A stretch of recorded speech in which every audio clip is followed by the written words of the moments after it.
ஓம் சாந்தி. 4/1/2026 காலை முரளி. அவ்யக்த Bapdada. Revised date 30/11/2008 Madhuban. முரளியின் தலைப்பு: முற்றுப்புள்ளி வைத்து சம்பூர்ண தூய்மையை தாரணை செய்து மனதின் சகாஷ் மூலம் சுகம் சாந்தியின் துளிகளை கொடுப்பதற்கான சேவை செய்யுங்கள். இன்று பாப்தாதா நாலாபுறமும் இருக்கின்ற மகான் குழந்தைகளை பார்த்து கொண்டிருக்கிறார். என்ன மகான் காரியத்தை செய்தீர்கள்? எதை உலகம் அசம்பவம் என்று சொல்கிறதோ அதை நீங்கள் சகஜமாக சம்பவமாக ஆக்கி காட்டியிருக்கிறீர்கள். அது தூய்மையின் விரதம் ஆகும். அதாவது இல்லறத்தில் இருந்து தூய்மையாக இருப்பது அசம்பவம் அப்படின்னு உலகம் சொல்லுது. ஆனால் நீங்கள் ஒரு மகான் காரியத்தை செய்திருக்கீங்க. எதை உலகம் அசம்பவம்னு சொல்லுதோ அதை நீங்கள் ரொம்ப சகஜமாகவே சம்பவமாக ஆக்கி காட்டிருக்கீங்க.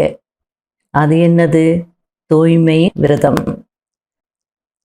நீங்கள் அனைவருமே தூய்மையின் விரதத்தை தாரணை செய்திருக்கிறீர்கள் அல்லவா? பாப்தாதாவிடம் மாற்றத்திற்கான திட சங்கல்பத்தின் விரதம் எடுத்திருக்கிறீர்கள்.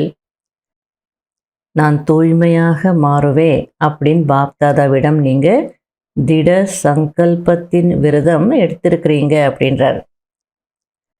விரதம் மேற்கொள்வது என்றால் உள்ளுணர்வை மாற்றிக்கொள்வதாகும். உள்ளுணர்வில் என்ன மாற்றம் செய்தீர்கள்? நாம் அனைவரும் சகோதரர்கள் என்ற சங்கல்பம் செய்தீர்கள். இந்த உள்ளுணர்வின் மாற்றத்திற்காக பக்தியிலும் கூட இவ்வளவு விஷயங்களில் விரதம் மேற்கொள்கிறார்கள். ஆனால் நீங்கள் அனைவரும் பாபாவிடம் திட சங்கல்பம் செய்திருக்கிறீர்கள். ஏனென்றால் பிராமண வாழ்க்கையின் அஸ்திவாரமே தூய்மை ஆகும். மேலும் தூய்மையின் மூலம்தான் பரமாத்மா அன்பு மற்றும் சர்வ பரமாத்மா பிராப்திகள் கிடைத்து கொண்டிருக்கிறது. அதாவது தூய்மையாக இருப்பதற்கு பக்தியில் நிறைய முயற்சி செய்கிறாங்க, உழைக்கிறாங்க, கடினமாக உழைக்கிறாங்க. ஆனால் நீங்கள் பாபா கிட்ட ஒரு திட சங்கல்பம் செய்துட்டீங்க. ஏன் அப்படின்னா தூய்மை தான் நம்முடைய பிராமண வாழ்க்கையினுடைய அஸ்திவாரம் அப்படின்றது புரிஞ்சுக்கிட்டீங்க. அது மட்டும் இல்லை, பரமாத்மா அன்பு, பரமாத்மானுடைய அனைத்து பிராப்திகள் கிடைக்கிறது. ஆகையால் அசம்பவத்தையும் நீங்கள் சம்பவமாக ஆக்கி காட்டியிருக்கிறீங்க. உயர்ந்த பரமாத்மா பிராப்திகள் கிடைக்கும் போது தூய்மையாக இருப்பது ஒரு பெரிய விஷயமா என்ன? மகாத்மாக்கள் எதை கடினம் என்று நினைக்கிறார்களோ, அசம்பவம் என்று நினைக்கிறார்களோ, அந்த தூய்மையை நீங்கள் சுய தர்மம் என்று புரிந்திருக்கிறீர்கள். பாப்தாதா பார்த்து கொண்டிருக்கிறார். அநேக நல்ல நல்ல குழந்தைகள் யார் சங்கல்பம் செய்கிறார்களோ, மேலும் திட சங்கல்பத்தின் மூலமாக நடைமுறையில் மாற்றத்தை காட்டிக்கொண்டிருக்கிறார்களோ, அந்த நாலாபுறமும் உள்ள மகான் குழந்தைகளுக்கு பாப்தாதா உள்ளபூர்வமாக மிகுந்த ஆசீர்வாதங்களை கொடுத்து கொண்டிருக்கிறார். நீங்கள் அனைவரும் மனம், சொல், செயல், உள்ளுணர்வு மேலும் பார்வையின் மூலமாக தூய்மையை அனுபவம் செய்து கொண்டிருக்கிறீர்கள் அல்லவா? தூய்மையின் உள்ளுணர்வு என்றால் ஒவ்வொரு ஆத்மாவுக்காகவும் சுப பாவனை மற்றும் சுப விருப்பம் வைப்பது. பார்வை மூலம் ஒவ்வொரு ஆத்மாவையும் ஆத்மஸ்வரூபத்தில் பார்ப்பது, தன்னையும் கூட சகஜமாக சதா ஆத்மஸ்வரூபத்தில் அனுபவம் செய்வது. இதுதான் தூய்மையான பார்வை. பிராமண வாழ்க்கையின் மகத்துவம் மனம், சொல், செயலின் தூய்மை ஆகும். தூய்மை இல்லை என்றால் பிராமண வாழ்க்கையின் மகிமை என்ன இருக்கிறதோ, அதாவது சதா தூய்மையின் பலத்தினால் தனக்குத்தானே ஆசீர்வாதங்கள் கொடுத்து கொள்வது என்பது இருக்காது. அதாவது நீங்கள் தூய்மையாக இருக்கிறீங்க அப்படின்னா உங்களுக்கு நீங்களே ஆசீர்வாதம் கொடுத்துக்கிறீங்க. உங்கள் வாழ்க்கையை நீங்கள் உயர்த்திக்கிறீங்க. தூய்மை இல்லை அப்படின்னா உங்களுக்கு நீங்களே ஆசீர்வாதம் கொடுத்து கொள்ள முடியாது, உங்கள் வாழ்க்கையை உயர்த்தி கொள்ளவும் முடியாது அப்படின்றார். என்ன ஆசீர்வாதம் கொடுக்கிறீர்கள்? தூய்மையின் மூலம் சதா தனக்கும் குஷி அனுபவமாகிறது, மற்றவர்களுக்கும் குஷியை கொடுக்கிறீர்கள். தூய்மையான ஆத்மாவிற்கு 3 விசேஷ வரதானங்கள் கிடைக்கிறது. 1. தனக்கு தானே வரதானம் கொடுத்து கொள்வதினால் சகஜமாக பாபாவுக்கு அன்பானவராக ஆகிவிடுகிறீர்கள். 2. வரங்களை வழங்கும் வள்ளல் பாபாவின் மிக நெருக்கமான மற்றும் மிக அன்பான குழந்தையாக ஆகிவிடுகிறீர்கள். ஆகையால் பாபாவின் ஆசீர்வாதங்கள் தானாகவே கிடைக்கிறது. 3.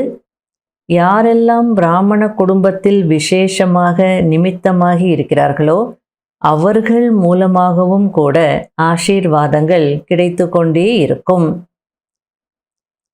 எவ்வளோ அழகா புரிய வச்சிட்ருக்கிறார். தூய்மையின் விரதத்தை மேற்கொள்வதனால 1. நீங்கள் தனக்குத்தானே ஆசீர்வாதங்கள் கொடுத்துக்கிறீங்க, அதனால பாபாவுக்கு அன்பானவர்களாக ஆயிடுறீங்க. 2. வரங்களை வழங்கும் பாபாவின் மிக நெருக்கமான மற்றும் அன்பான குழந்தைகளாக ஆயிடுறீங்க. ஆகையால் பாபாவினுடைய ஆசீர்வாதங்களும் தானாகவே கிடைச்சிடுறது. 3. யார் பிராமண குடும்பத்தில் விசேஷ ஆத்மாக்கள் யார் நிமித்தமாக இருக்கிறாங்களோ, தாதிமார்கள் இல்லை சென்டர் இன்சார்ஜஸ், அவங்க மூலமாக கூட உங்களுக்கு ஆசீர்வாதம் கிடைச்சிட்டே இருக்கும் அப்படின்றார். ஸோ மூவரின் ஆசீர்வாதங்களினால் சதா பறந்து கொண்டே இருப்பீர்கள். ஆக நீங்கள் அனைவரும் தன்னை தானே கேளுங்கள், தன்னை சோதித்து பாருங்கள். அதாவது தூய்மையின் பலம் மற்றும் தூய்மையின் பலனை சதா அனுபவம் செய்கிறேனா என்று. சதா ஆன்மீக போதை, அதாவது மனதில் அந்த பெருமிதம் இருக்கிறதா?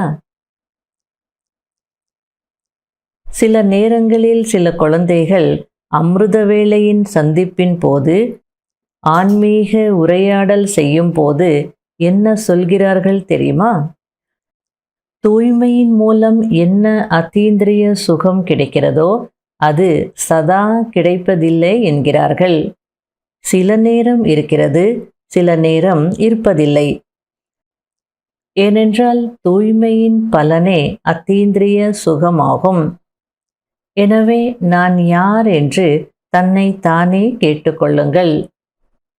அதாவது சதா அத்தீந்திரிய சுகத்தின் அனுபவத்தில் இருக்கிறேனா அல்லது எப்போதாவது தான் இருக்கிறேனா என்று. உங்களை நீங்கள் என்னவென்று சொல்லிக் கொள்கிறீர்கள்? அனைவரும் உங்களுடைய பெயரை எழுதும் போது என்னவென்று எழுதுகிறீர்கள்? பிகே இன்னா என்று எழுதுகிறீர்கள் அல்லவா? மேலும் உங்களை மாஸ்டர் சர்வசக்திவான் என்று சொல்லிக் கொள்கிறீர்கள். அனைவரும் மாஸ்டர் சர்வசக்திவான் அல்லவா? சதா மாஸ்டர் சர்வசக்திவான், எப்போதாவது அல்ல. யாரெல்லாம் தன்னை மாஸ்டர் சர்வசக்திவான் என்று நினைக்கிறீர்களோ, அதாவது சதா, அவ்வப்போது இல்லை, அப்படிப்பட்டவர்கள் கை உயர்த்துங்கள். சதா இருக்கிறீர்களா? பார்ப்பது, யோசிப்பது என அனைத்திலும் சதா இருக்கிறீர்களா? டபுள் ஃபாரினர்ஸ் கை உயர்த்தவில்லை, கொஞ்சம் பேர் உயர்த்தி கொண்டிருக்கிறார்கள். டீச்சர்ஸ் உயர்த்துங்கள். சதாவா? சும்மா அப்படியே உயர்த்தி விடாதீர்கள். யார் சதா இருக்கிறீர்களோ, சதா இருப்பவர்கள் கை உயர்த்துங்கள். மிகவும் கொஞ்சம் பேர்தான். பாண்டவர்கள் உயர்த்துங்கள். பின்னால் இருப்பவர்கள் மிகவும் கொஞ்சம் பேர்தான் உயர்த்தினார்கள், முழு சபையும் உயர்த்தவில்லை. சரி, மாஸ்டர் சர்வசக்திவான் என்றால் அந்த சமயத்தில் சக்திகள் எங்கே சென்று விடுகிறது? மாஸ்டர் சர்வசக்திவான் அப்படின்னு சொல்லிக்கிறீங்க, உணரவு செய்கிறீங்க, ஆனாலும் முழுமையாக தூய்மையின் விரதத்தை கடைப்பிடிக்கலை அப்படின்னா அப்போ அந்த நேரத்தில் உங்கள் சக்திகள் எங்கே போயிடுறது அப்படின்னு பாபா கேட்டுட்டு இருக்கிறார். மாஸ்டர் என்றால் தந்தையை விடவும் உயர்ந்தவர்கள் என்று அர்த்தம். எனவே யோசித்து பாருங்கள், அவசியம் தூய்மையின் அஸ்திவாரத்தில் கொஞ்சம் பலவீனமாக இருக்கிறீர்கள். என்ன பலவீனம்? மனதில், அதாவது சங்கல்பத்தில் பலவீனம் இருக்கிறது, பேச்சில் பலவீனம் இருக்கிறது, கர்மத்தில் பலவீனம் இருக்கிறது, மேலும் கனவில் கூட பலவீனம் இருக்கிறது. ஆகையால எந்த ஏரியாவில் நீங்கள் பலவீனமாக இருக்கிறீங்க அப்படின்னு கண்டுபிடிச்சிட்டிங்கன்னா அப்போ நீங்கள் மாஸ்டர் சர்வசக்திவான், தூய்மையின் அஸ்திவாரம் உறுதியாக இருக்கும். ஏனென்றால் தூய்மையான ஆத்மாவினுடைய மனம், சொல், செயல், சம்பந்தம், தொடர்பு மற்றும் கனவு என அனைத்தும் தானாகவே சக்திசாலியாக இருக்கும். எப்போது உள்ளுணர்வை மாற்றுவதற்கான விரதம் மேற்கொண்டீர்களோ அப்போது அவ்வப்போது ஏன் நேரத்தை பார்த்து கொண்டிருக்கிறீர்கள். நேரத்தின் அழைப்பு, பக்தர்களின் அழைப்பு, ஆத்மாக்களின் அழைப்பை கேட்டுக்கொண்டிருக்கிறீர்கள். மேலும் திடீரென எதுவும் நடக்கலாம். இந்த பாடம் அனைவருக்கும் உறுதிதான். அதாவது நேரத்தை பார்த்துட்டு இருக்கீங்க, அது மட்டும் இல்லை, நேரத்தின் அழைப்பு, பக்தர்களின் அழைப்பு, ஆத்மாக்களுடைய அழைப்பு எல்லாமே கேட்டுட்டு இருக்கீங்க. அது மட்டும் இல்லை, எது நடந்தாலும் திடீரென நடக்கும். இது எல்லாருக்குமே இப்படிதான் நடக்கும், அனைவருக்கும் இது உறுதிதான் அப்படின்றார். ஆகையால அந்த பலவீனம் இருக்கலாமா? எந்த குறையும் பலவீனமும் இருக்கக்கூடாது அப்படின்னு சொல்லிட்டு இருக்கிறார். அஸ்திவாரத்தின் பலவீனம் என்றால் தூய்மையின் பலவீனம்.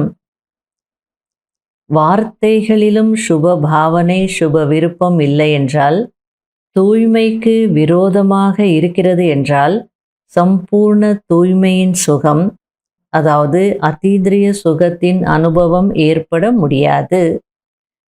ஏனென்றால் பிராமண வாழ்க்கையின் லட்சியமே அசம்பவத்தை சம்பவமாக்குவதாகும். அதில் இவ்வளவு அவ்வளவு என்ற வார்த்தைகள் வருவதில்லை. அதாவது உங்களுடைய லட்சியமே முழுமையாகுவது, ஃபுல் அல்லது கம்ப்ளீட் ஆகணும். அப்போ அதில் இவ்வளவு அவ்வளோன்ற வார்த்தைகள் எல்லாம் வராது இல்லையா? அடுத்தது பாபா இப்போதைய நம்முடைய நிலையை சொல்கிறார். எவ்வளவு இருக்க வேண்டுமோ அவ்வளவு இல்லை. ஆகையால் நாளை அமிர்த வேளையில் விசேஷமாக ஒவ்வொருவரும் தன்னை சோதிக்க வேண்டும்.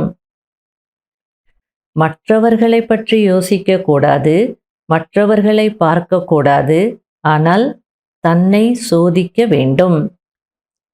எத்தனை சதவிகிதத்தில் தூய்மையின் விரதத்தை காப்பாற்றி இருக்கிறேன் என்று சோதியுங்கள்.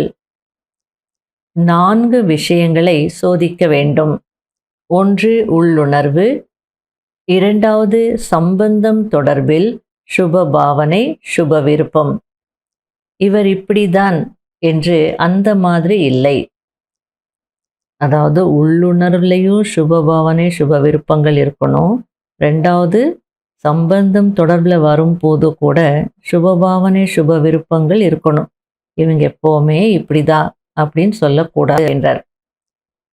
அந்த ஆத்மாவுக்காகவும் சுப பாவனை இருக்க வேண்டும். எப்போது நீங்கள் அனைவரும் தங்களை உலக மாற்றம் செய்பவர்கள் என்று ஏற்றுக்கொண்டிருக்கிறீர்களோ அப்படிதானே தன்னைத்தான் உலக மாற்றம் செய்பவன் என்று நினைக்கிறீர்கள் தானே? கை உயர்த்துங்கள். இதிலோ மிக நன்றாகவே கை உயர்த்துகிறீர்கள். வாழ்த்துக்கள். என ஏற்கனவே கை உயர்த்தலை இல்லையா? இதில் எல்லாரும் கை உயர்த்திட்டாங்க. ஆகையால வாழ்த்துக்கள் சொல்றார். ஆனால் பாப்தாதா உங்கள் அனைவரிடமும் ஒரு கேள்வி கேட்கிறார். கேள்வி கேட்கட்டுமா? நீங்கள் உலகத்தை மாற்றுபவர்கள் என்றால், உலக மாற்றத்தில் இந்த இயற்கை அல்லது 5 தத்துவங்களும் கூட வந்துவிடுகிறது. அவற்றை மாற்ற முடியும். ஆனால் தன்னை அல்லது தன்னுடன் இருப்பவர்களை, குடும்பத்தை மாற்ற முடியாதா? உலகத்தை மாற்றக்கூடியவர் என்றால் ஆத்மாக்களை, இயற்கையை, அனைத்தையுமே மாற்ற வேண்டும். ஆக தன்னுடைய உறுதிமொழியை நினைத்து பாருங்கள். அனைவரும் பாபாவிடம் அநேக முறை உறுதிமொழி எடுத்திருக்கிறீர்கள். ஆனால் பாப் தாதா இதைதான் பார்த்து கொண்டிருக்கிறார். அதாவது நேரம் மிக வேகமாக நெருங்கி வந்து கொண்டிருக்கிறது. அனைவருடைய கூக்குரலும் அதிகரித்து கொண்டிருக்கிறது. கேட்பவர்கள் மற்றும் மாற்றம் செய்யக்கூடிய உபகாரி ஆத்மாக்கள் யார்? நீங்கள்தானே. பாப் தாதா இதற்கு முன்பும் கூறியிருக்கிறார். பரோபகாரி அல்லது உலகத்திற்கு உபகாரி ஆகுவதற்கு 3 வார்த்தைகளை முடிக்க வேண்டி இருக்கும். அதாவது பிறருக்கு உபகாரம் செய்யணும்னா அல்லது உலகத்திற்கு உபகாரம் செய்யணும்னா 3 வார்த்தைகளை நீங்கள் விட வேண்டி இருக்கும் அப்படின்னு நான் ஏற்கனவே சொல்லியிருக்கிறேன் அப்படின்றார். அது உங்களுக்கும் தெரியும். அறிந்து கொள்வதிலோ நீங்கள் புத்திசாலிகள். பாப் தாதாவுக்கு தெரியும் அனைவருமே புத்திசாலிகள்தான். அந்த 3 விஷயங்களை பற்றி சொல்லிட்டு இருக்கிறார். முதல் வார்த்தை பரசிந்தனை, அதாவது பிறரை பற்றி சிந்திப்பது. இரண்டாவது பரதர்ஷன், பிறரை பார்ப்பது. மற்றும் 3வது பரமத், பிறர் வழிப்படி நடப்பது. இந்த 3 பிறர் என்ற சொற்களையும் முடித்துவிட்டு பிறருக்கு உபகாரம் செய்பவர்கள் ஆகுங்கள். இந்த 3 சொற்கள்தான் தடை ரூபம் ஆகிறது. நினைவிருக்கிறது தானே? ஒன்றும் புதிய விஷயம் அல்ல. என நாளை அமிர்த வேளையில் சோதித்து பார்க்க வேண்டும். பாப் தாதாவும் சுற்றி வருகிறார். என்ன செய்து கொண்டிருக்கிறீர்கள் என்பதை பார்ப்பார். ஏனென்றால் இப்போதைய தேவை, அதாவது நேரத்தின் அனுசாரம், கூக்குரலின் அனுசாரம், ஒவ்வொரு துக்கத்தில் இருக்கும் ஆத்மாவுக்கும் மனதின் சகாஷ் மூலம் சுகம் சாந்தியின் துளிகளை கொடுப்பது அவசியமாக இருக்கிறது. காரணம் என்னவென்றால், பாப்தாதா சில நேரம் குழந்தைகளை திடீரென்று என்ன செய்து கொண்டிருக்கிறார்கள் என்று பார்க்கிறார். ஏனென்றால் குழந்தைகளின் மீது அன்பு இருக்கிறது. குறை சொல்வதற்காக நான் ஒன்றும் உங்களை கண்காணிக்கல, உங்க மீது அன்பு இருக்கு, அதனால்தான் நான் பார்க்குறேன் அப்படின்றார். மேலும் குழந்தைகளுடன் தான் செல்ல வேண்டும், தனியாக அல்ல. கூடவே வருவீர்கள் தானே? கூடவே வருவீர்களா? முன்னால் அமர்ந்திருப்பவர்கள் கையை உயர்த்தாமல் இருக்கிறார்கள். வரமாட்டீர்களா? வரவேண்டும் அல்லவா? பாப் தாதாவும் குழந்தைகளின் காரணத்தினால் காத்து கொண்டிருக்கிறார். அட்வான்ஸ் பார்ட்டி, உங்களுடைய தாதிமார்கள், உங்களுடைய விசேஷ பாண்டவர்கள் உங்கள் அனைவருக்காகவும் காத்து கொண்டிருக்கிறார்கள். அவர்களும் மனதில் நாம் அனைவரும் கூடவே செல்வோம் என்று பக்கா உறுதிமொழி எடுத்திருக்கிறார்கள். கொஞ்சம் பேர் இல்லை, அனைவரோடும் கூடவே செல்ல வேண்டும்.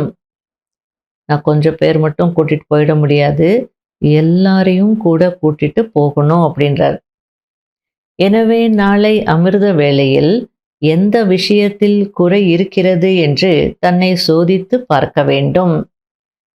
அதாவது மனதினுடையதா, வார்த்தையினுடையதா அல்லது கர்மத்தில் வருவதினுடையதா என்று பார்க்க வேண்டும். அதாவது குறை எங்கே இருக்கு அப்படின்னு செக் பண்ணுங்க அப்படின்றார். மனசுக்குள்ள குறை இருக்கா, இல்லை வார்த்தைகள் பேசும் போது அங்கே குறை இருக்கா, அல்லது மனசுலனா ஓகே, பேச்சும் ஓகே, கர்மத்தில் வரும்போது குறை வந்துடுறது அப்படின்னு நினைக்கிறீங்களா? செக் பண்ணி பாருங்க அப்படின்றார். அந்த 3 விஷயங்கள், பிறரை பற்றி சிந்திப்பது, பிறரை பார்ப்பது, பிறர் வழியில நடப்பது, இந்த குறை எங்க இருக்கு அப்படின்னு பார்த்துக்கோங்க அப்படின்றார். பாப்தாதா ஒரு முறை அனைத்து சென்டர்களையும் சுற்றி வந்தார். என்ன பார்த்தார் என்று சொல்லவா? எந்த விஷயத்தில் குறை இருந்தது? இதுதான் காணப்பட்டது. அதாவது ஒரு வினாடியில் மாற்றம் செய்து முற்றுப்புள்ளி வைக்க வேண்டும். இதில்தான் குறை இருக்கிறது. ஆனால் முற்றுப்புள்ளி வைப்பதற்குள் என்னென்ன நடந்துவிடுமோ என்பது தெரியாது. அதாவது முற்றுப்புள்ளி வைக்கணும். முற்றுப்புள்ளி வைக்கவும் செய்றீங்க. ஆனா உடனே முற்றுப்புள்ளி வைக்கிறது இல்ல. நீங்க முற்றுப்புள்ளி வைக்கிறதுக்குள்ள என்னென்னவோ நடந்துடுறது. கேட்காதீங்க அப்படின்றார். எல்லாம் நடந்த பிறகு டிராமா அப்படின்னு முற்றுப்புள்ளி வச்சீங்கன்னா என்ன பிரயோஜனம் அப்படின்ற அர்த்தத்துல கேட்கிறார். பாப்தாதா கூறியிருக்கிறார், கடைசி நேரத்தில் ஒரு நொடி இருக்கும், அதற்குள் முற்றுப்புள்ளி வைக்க வேண்டி இருக்கும். ஆனால் என்ன பார்த்தார்? வைக்க வேண்டியது முற்றுப்புள்ளி, ஆனால் கமா விழுந்து விடுகிறது. மற்றவர்களின் விஷயங்களை நினைத்து இது என்ன நடக்கிறது, இது என்ன இப்படி நடக்கிறது என்பதில் ஆச்சரியக்குறி விழுந்து விடுகிறது. கமா மற்றும் ஆச்சரியக்குறியின் அடையாளம் மற்றவர்களின் விஷயங்களை நினைத்து கொண்டே இது ஏன் நடக்கிறது, இது என்ன இப்படி நடக்கிறது என்பதில் ஆச்சரியக்குறி விழுந்து விடுகிறது. ஆக முற்றுப்புள்ளி விழுவதில்லை, ஆனால் கமா, ஆச்சரியக்குறி மற்றும் ஏன் என்ற கேள்விகளின் கியூ உருவாகிவிடுகிறது. எனவே இதை சோதித்து பாருங்கள். முற்றுப்புள்ளி வைப்பதற்கான பழக்கம் இல்லை என்றால் கடைசி நேரமும் உயர்ந்ததாக இருக்காது. அதாவது கடைசி நினைவிற்கேற்ப நல்ல நிலை ஏற்படாது. எனவே பாப்தாதா ஹோம்வொர்க் கொடுத்து கொண்டிருக்கிறார். குறிப்பாக நாளை அமிர்த வேளையில் சோதித்து பார்த்து மாற்றிக்கொள்ள வேண்டும். ஜனவரி மாதத்தில் அனைவரும் 18 தேதி வரை என்ன ரிசல்ட் இருந்தது, முற்றுப்புள்ளி விழுந்ததா அல்லது மற்ற குறிகள் விழுந்ததா என்று தன்னுடைய சீட்டை எழுதி பெட்டியில் போட வேண்டும். பிடித்திருக்கிறதா? பிடித்திருக்கிறதா? தலையசையுங்கள். ஏனென்றால் பாப் தாதாவுக்கு குழந்தைகளிடம் மிகுந்த அன்பு இருக்கிறது. தனியாக செல்ல விரும்பவில்லை. எனவே என்ன செய்வீர்கள்? இப்பொழுது வேகமாக தீவிர முயற்சி செய்யுங்கள். இப்போது மந்தமான முயற்சி வெற்றியை கொடுக்காது. தூய்மையை தான் பர்சனாலிட்டி, ரியல்டி மற்றும் ராயல்டி என்று சொல்லப்படுகிறது. எனவே தன்னுடைய ராயல்டியை நினைவு செய்யுங்கள். அனாதி ரூபத்தில் கூட ஆத்மாக்களாகிய நீங்கள் பாபாவின் கூடவே உங்களுடைய தேசத்தில் விசேஷ ஆத்மாக்களாக இருக்கிறீர்கள். எப்படி ஆகாயத்தில் விசேஷ நட்சத்திரங்கள் ஜொலிக்கிறதோ அதுபோல் நீங்கள் அனாதி ரூபத்தில் விசேஷ நட்சத்திரங்களாக ஜொலிக்கிறீர்கள். ஆக தன்னுடைய அனாதி காலத்தின் ராயல்டியை நினைவு செய்யுங்கள். பிறகு எப்போது சத்யுகத்தில் வருகிறீர்களோ அந்த தேவதா ரூபத்தின் ராயல்டியை நினைவு செய்யுங்கள். அனைவரின் தலை மீதும் ராயல்டியின் ஒளி கிரீடம் இருக்கிறது. அனாதி மற்றும் ஆதியில் எவ்வளவு ராயல்டி இருக்கிறது. பிறகு துவாபர யுகத்திற்கு வாருங்கள். அப்போதும் உங்களுடைய சித்திரங்களை போன்ற ராயல்டி வேற யாருக்கும் இல்லை. தலைவர்களின், நடிகர்களின், தர்மாத்மாக்களின் சித்திரங்கள் உருவாகிறது. ஆனால் உங்களுடைய சித்திரங்களின் பூஜை மற்றும் உங்களுடைய சித்திரங்களின் விசேஷ தன்மை எவ்வளவு ராயலாக இருக்கிறது. சித்திரங்களை பார்க்கும் போதே அனைவரும் குஷியடைந்து விடுகிறார்கள். சித்திரங்கள் மூலமாகவே எவ்வளவு ஆசீர்வாதங்கள் பெறுகிறீர்கள்.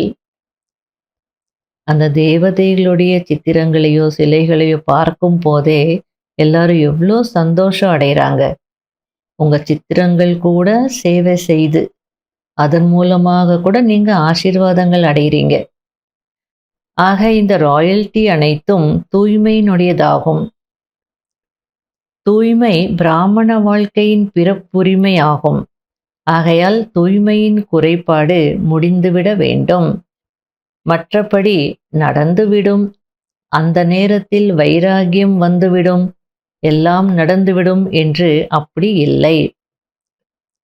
அதாவது இப்போ குறை இருக்குதா, போக போக சரியாயிடும், அந்த நேரம் வரும்போது மாறிடுவோம், முழுமை அடைஞ்சிடுவோம் அப்படின்னு நினைக்காதீங்க.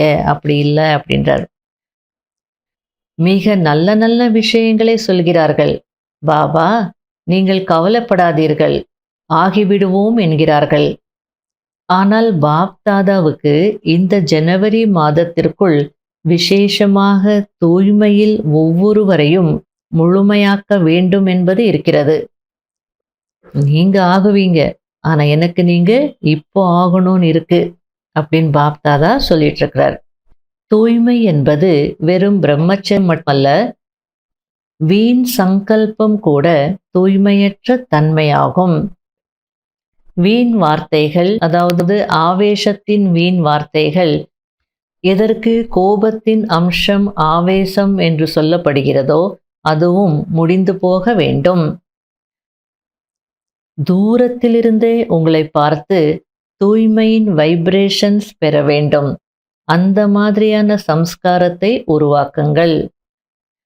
ஏனென்றால் உங்களுடைய தூய்மையின் தன்மை எப்படிப்பட்டது என்றால், அதன் ரிசல்ட்டாக ஆத்மாவும் தூய்மையாகிறது, ஷரீரமும் தூய்மையாகிறது, டபுள் தூய்மையின் பிராப்தி ஆகிறது. எந்த குழந்தை வந்தாலும் முதலில் பாபாவின் வரதானம் என்ன கிடைக்கிறது? நினைவிருக்கிறதா? தூய்மையாயிரு, யோகியாயிரு. ஆக 2 விஷயங்கள். ஒன்று தூய்மை, இன்னொன்று முற்றுப்புள்ளி, அதாவது யோகி. பிடித்திருக்கிறதா? அமிர்த வேளையில் பாப் தாதா சுற்றி வருவார், சென்டர்களையும் சுற்றி வருவார். பாப் தாதாவோ ஒரு வினாடியில் நாலாபுறமும் சுற்றி வர முடியும். எனவே இந்த ஜனவரி அவ்யக்த மாதத்திற்காக ஏதாவது புதிய பிளானை உருவாக்குங்கள். மனசா சேவை, மனதின் நிலை, அவ்யக்த கர்மம் மற்றும் வார்த்தை, இவற்றை அதிகப்படுத்துங்கள். அதாவது மனசா சேவை செய்யுங்க, உங்கள் மனநிலையை நல்லா வச்சுக்கோங்க. கர்மங்கள் செய்யும் போது, வார்த்தைகள் பேசும்போது அவ்யக்தமாக இருக்கட்டும், இதெல்லாம் அதிகப்படுத்துங்க அப்படின்றார். அதிகமாக வியக்தத்தில் வராதீங்க. ஆக 18 ஜனவரி அன்று பாப் தாதா அனைவரின் ரிசல்ட்டை பார்ப்பார். அன்பு இருக்கிறதல்லவா? அன்பு இருக்குன்னு சொல்லி அப்படியே விட்டுட முடியுமா? தகுதியானவர்களாக ஆக்கணும் இல்லையா? 18 ஜனவரி அன்று அமிர்த வேளையிலிருந்து அன்பின் உரையாடல்தான் செய்கிறீர்கள். அனைவரும் பாபா ஏன் அவ்வியக்தமானார் என்ற புகார் சொல்கிறார்கள். அதாவது பிரம்மா பாபா போகும்போது எல்லாருமே கூட்டிட்டு போவார் அப்படின்னு தான் எல்லாரும் நினச்சிட்டு இருந்தாங்க. ஏன்னா நம்ம எல்லாம் ஒன்றா போகலாம், ஒன்றா போவோம் அப்படின்னு பிரம்மா பாபா சொல்லுவார், ஒன்றா தான் போகணும்னுட்டு. ஆகல எல்லாரும் அந்த சிந்தனையில் இருந்தாங்க. பாபா போக மாட்டார், எல்லாரும் ஒன்றா தான் போவோன்னுட்டு. ஆனால் பாபா முயற்சி செய்து அவ்வியக்தாயிட்டார், மற்றவங்க முயற்சி செய்யலை. இருந்தாலும் ஒரு செல்லமான கம்ப்ளைண்ட் இருந்துகிட்டே இருக்கும், எங்களை மட்டும் விட்டுட்டு போயிட்டீங்களே அப்படின்னு. அது மட்டும் இல்லை, அவ்வியக்தான பின்னாடி வந்த குழந்தைகளுடைய கம்ப்ளைண்ட்டும் இருக்குது. நாங்கள் சாக்கார பாலனையே அடையலையே, எங்களையே இவ்வளோ லேட்டாக நீங்கள் கூப்பிட்டீங்க, முன்னாடியே கூப்பிட்டுருக்கலாம் இல்லையா, குழந்தைகளாக ஆக்கியிருக்கலாம் இல்லையா, அப்படிலாம் நிறைய கம்ப்ளைண்ட்ஸ் எல்லாம் இருக்கும். இப்படி குழந்தைகள் கம்ப்ளைண்ட் செய்யும் போது அதற்கு பாபாவும் ரெஸ்பாண்ட் பண்ணுறார். அதற்கு பாபாவும் சாகாரத்தில் இருந்து கொண்டு எப்போது பாப் சமான் ஆகுவீர்கள் என்று புகார் தெரிவிக்கிறார். எவ்வளோ நாளைக்கு இங்கேயே இருப்பீங்க, எப்போ ரெடி ஆவீங்க, நானும் இப்படியெல்லாம் கம்ப்ளைண்ட் பண்ணுறேன் அப்படின்றார். ஆக இன்று கொஞ்சம் விசேஷமாக கவனத்தை ஈர்த்து கொண்டிருக்கிறார். அன்பும் செலுத்துகிறார். கவனத்தை மட்டுமே ஈர்ப்பதில்லை, அன்பும் இருக்கிறது. ஏனென்றால் என்னுடைய ஒரு குழந்தை கூட இங்கே இருந்துவிடக் கூடாது என்பதை தான் பாபா விரும்புகிறார்.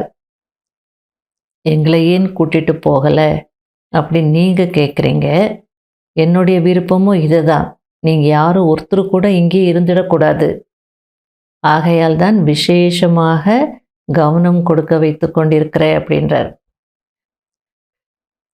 ஒவ்வொரு கர்மத்திற்கான ஸ்ரீமத்தை சோதித்து பார்க்க வேண்டும். அதாவது அமிர்த வேளையிலிருந்து இரவு வரை கர்மத்திற்கான ஸ்ரீமத் என்னென்ன கிடைத்திருக்கிறதோ அதை சோதித்து பார்க்க வேண்டும். அதாவது காலையிலிருந்து இரவு வரை ஒவ்வொரு கர்மாவை நம்ம எப்படி செய்யணுன்றதுக்காக ஸ்ரீமத் இருக்கு. ஸோ அதன்படி என்னுடைய கர்மா இருக்கா அப்படின்னு பார்த்துக்கோங்க அப்படின்றார். உறுதியாக இருக்கிறீர்கள் அல்லவா? கூடவே செல்ல வேண்டும் அல்லவா? செல்ல வேண்டும் என்றால் கை உயர்த்துங்கள். செல்ல வேண்டுமா? நல்லது. டீச்சர்ஸ், பின்னால் இருப்பவர்கள், நாற்காலியில் அமர்ந்திருப்பவர்கள், பாண்டவர்கள் கை உயர்த்துங்கள்.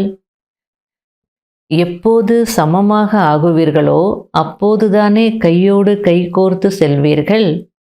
செய்தே ஆக வேண்டும், ஆகியே தீர வேண்டும். இந்த திட சங்கல்பம் செய்யுங்கள். 15 அல்லது 20 நாட்கள் இந்த திடத்தன்மை இருக்கிறது. பிறகு மெதுமெதுவாக கொஞ்சம் கவனக்குறைவு வந்துவிடுகிறது.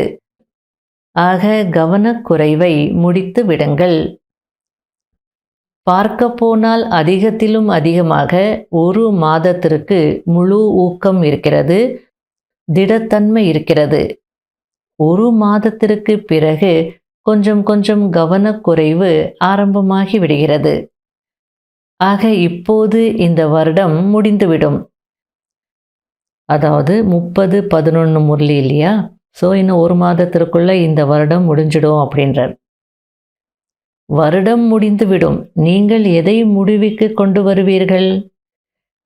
வருடத்தை முடிப்பீர்களா அல்லது வருடத்தோடு கூடவே சங்கல்பத்திலும் கூட தாரணையிலும் கூட என்ன பலவீனம் இருக்கிறதோ அதையும் முடித்து விடுவீர்களா? செய்வீர்கள் தானே? கை உயர்த்தவில்லையே. ஆக தானாகவே மனதில் இந்த ரெக்கார்ட் ஒலிக்க வேண்டும். இப்போது வீட்டிற்கு செல்ல வேண்டும். வெறும் செல்வது மட்டும் இல்லை, ஆனால் ராஜ்யத்திலும் வர வேண்டும். நல்லது. யார் முதல் முறையாக பாப் தாதாவை சந்திப்பதற்காக வந்திருக்கிறீர்களோ அவர்கள் கை உயர்த்துங்கள், எழுந்து நில்லுங்கள். ஆக முதல் முறையாக வந்திருப்பவர்களுக்கு வாழ்த்துக்கள். லேட்டாக வந்திருக்கிறீர்கள், டூ லேட்டாக வரவில்லை. தாமதமாக தான் வந்திருக்கிறீங்க, மிகவும் தாமதமாக வரல அப்படின்றார். ஆனால் தீவிர முயற்சிக்கான வரதானத்தை சதா நினைவில் வைக்க வேண்டும். தீவிர முயற்சி செய்தே ஆக வேண்டும். செய்வோம், பார்ப்போம், ஓம் ஓம் என்று சொல்லக்கூடாது. செய்தே ஆக வேண்டும். கடைசியில் வந்தாலும் வேகமாக சென்று முதலில் வர வேண்டும். நல்லது. நாலாபுறங்களிலும் உள்ள மகான் தூய்மையான ஆத்மாக்களுக்கு பாப் தாதாவின் விசேஷமான உள்ளத்தின் ஆசீர்வாதங்கள். இதயத்தின் அன்பு, மேலும் இதயத்தில் நிறைத்து கொண்டதற்கான வாழ்த்துக்கள். பாப் தாதாவின் வருகையின் போதெல்லாம் இமெயில் அல்லது கடிதங்கள், விதவிதமான சாதனங்கள் மூலம் நாலாபுறமும் உள்ள குழந்தைகள் அன்பு நினைவுகளை அனுப்புகிறார்கள் என்பதை பாப் தாதா அறிவார். மேலும் பாப் தாதாவிற்கு எங்களுடைய அன்பு நினைவுகளை சொல்லுங்கள் என்று சொல்கிறார்கள். ஆனால் அவர்கள் சொல்வதற்கு முன்பாகவே அனைவரின் அன்பு நினைவுகளும் வந்து சேர்ந்து விடுகிறது. அதாவது யாரெல்லாம் மதுபனுக்கு போகிறாங்களோ, மதுபனுக்கு வராதவங்க போகிறவங்களுக்கு சொல்லுவாங்க, மதுபன் போகிறீங்க, பாப் தாதாவை சந்திக்க போகிறீங்க, எங்களுடைய அன்பு நினைவுகளையும் கொடுத்துருங்க அப்படின்னு.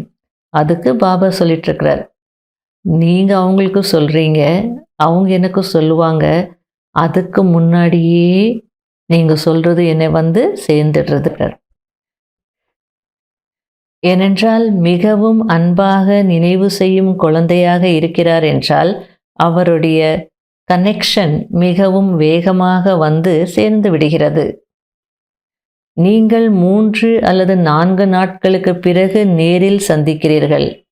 ஆனால் அவர்களுடைய அன்பு நினைவுகள், அதாவது உண்மையான தகுதியுடைய ஆத்மாக்களின் நினைவு, அந்த நொடியே பாப்தாதாவிடம் வந்து சேர்ந்து விடுகிறது. யாரெல்லாம் உளமாற நினைவு செய்தார்களோ, சாதனங்கள் கிடைக்கவில்லையோ, அவர்களுடைய அன்பு நினைவுகளும் வந்து சேர்ந்துவிட்டது. மேலும் பாப்தாதாவும் கைமாறாக ஒவ்வொரு குழந்தைக்கும் பல கோடி மடங்கு அன்பு நினைவுகளை கொடுக்கிறார். மற்றபடி நாலாபுறமும் இனி 2 வார்த்தைகளுக்கு மிகுந்த முக்கியத்துவம் கொடுங்கள். ஒன்று முற்றுப்புள்ளி, இரண்டாவது சம்பூர்ண தூய்மை. இதை பிராமண பரிவாரம் முழுவதிலும் பரப்ப வேண்டும். பலவீனமானவர்களாக இருந்தாலும் அவர்களுக்கும் சகயோகம் கொடுத்து உருவாக்குங்கள். இது மகா புண்ணியம், விட்டுவிடாதீர்கள். இவர் இப்படிதான், இவர் மாறவே மாட்டார் என்று அந்த மாதிரி சாபமிடாதீர்கள். புண்ணியத்தின் காரியம் செய்யுங்கள். மாறி காட்டுவார்கள், மாறிதான் ஆக வேண்டும். அவர்களுடைய நம்பிக்கையை அதிகப்படுத்துங்கள். கீழே விழுந்து விட்டவர்களை மேலும் விழ செய்யாதீர்கள். ஆதரவு கொடுங்கள், சக்தி கொடுங்கள். ஆக நாலாபுறங்களிலும் உள்ள அதிர்ஷ்டசாலி குழந்தைகள், மகிழ்ச்சி நிறைந்த குழந்தைகள், மகிழ்ச்சியை அனைவருக்கும் வழங்கக்கூடிய குழந்தைகளுக்கு மிகுந்த அன்பு நினைவுகள் மற்றும் நமஸ்காரம். வரதானம். செக்கிங் செய்வதின் விசேஷ தன்மையை தன்னுடைய உண்மையான சம்ஸ்காரமாக ஆக்கக்கூடிய மகான் ஆத்மா ஆகுங்கள். என்ன சங்கல்பம் செய்கிறீர்களோ, வார்த்தைகள் பேசுகிறீர்களோ, கர்மம் செய்கிறீர்களோ, சம்பந்தம் மற்றும் தொடர்பில் வருகிறீர்களோ, அது பாபாவுக்கு சமமாக இருக்கிறதா என்பதை மட்டும் சோதித்து பாருங்கள். முதலில் ஒப்பிட்டு பாருங்கள், பிறகு நடைமுறையில் கொண்டு வாருங்கள். எப்படி ஸ்தூலத்திலும் அநேக ஆத்மாக்களின் சம்ஸ்காரம் அதுபோல் இருக்கிறது. முதலில் சோதித்து பார்ப்பார்கள், பிறகு ஏற்றுக்கொள்வார்கள். அதுபோல் நீங்கள் மகான் தூய்மையான ஆத்மாக்கள், சோதிக்கும் மெஷினரியை வேகப்படுத்துங்கள். இதை உங்களுடைய உண்மையான சம்ஸ்காரமாக ஆக்கிக் கொள்ளுங்கள். இதுதான் அனைத்தையும் விட பெரிய மகான் தன்மையாகும். ஸ்லோகன். சம்பூர்ண தூய்மையானவர் மற்றும் யோகியாக ஆகுவதுதான் ஸ்நேகத்திற்கான கைமாறு கொடுப்பதாகும். அவ்யக்த சமிகை. இப்போது என்னென்ன பிரச்சனைகள் வந்து கொண்டிருக்கிறதோ அல்லது வரப்போகிறதோ, இயற்கையின் 5 தத்துவங்களும் நன்றாக அசைத்து பார்ப்பதற்கு முயற்சி செய்யும். ஆனால் ஜீவன் முக்த விதேகி நிலையின் பயிற்சியுடைய ஆத்மாக்கள் ஆடாதவராக அசையாதவராக இருந்து பாஸ்வித்தானராகி அனைத்து விஷயங்களையும் சுலபமாக கடந்து செல்வார்கள். ஆகையால் நிரந்தர கர்மயோகி, நிரந்தர சகஜ யோகி, நிரந்தர முக்த ஆத்மாவின் சம்ஸ்காரத்தை இப்போதிருந்தே அனுபவத்தில் கொண்டு வர வேண்டும். ஓம் சாந்தி.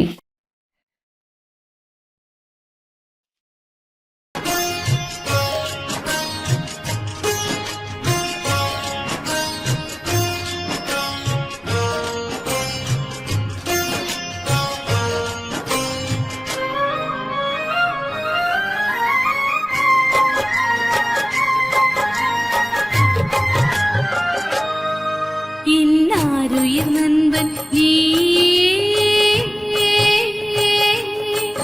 என் ஆசை நாயகன் நீ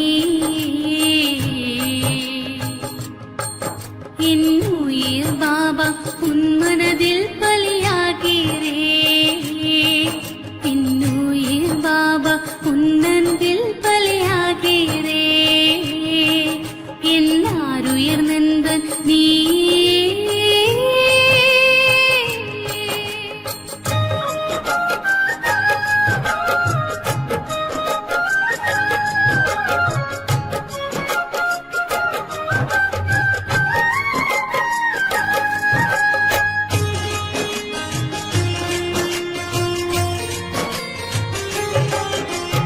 தூரதேசம் இருந்து வந்து முரளி சொன்னாய் பாபா தூங்கி இருந்த உயிர்களுக்கெல்லாம் நிம்மதி தந்தாய் பாபா தூரதேசம் இருந்து வந்து முரளி சொன்னாய் பாபா தூங்கி இருந்த உயிர்களுக்கெல்லாம் நிம்மதி தந்தாய் பாபா பாபா என்னும் பெயரில் மந்திரத்தான் இருக்கிறது மாயா என்னும் பேரே மதுவே அழிகிறது அதர்ம உலகம் மாறட்டுமே புது ஸ்வர்க்க உலகம் தொடங்கட்டுமே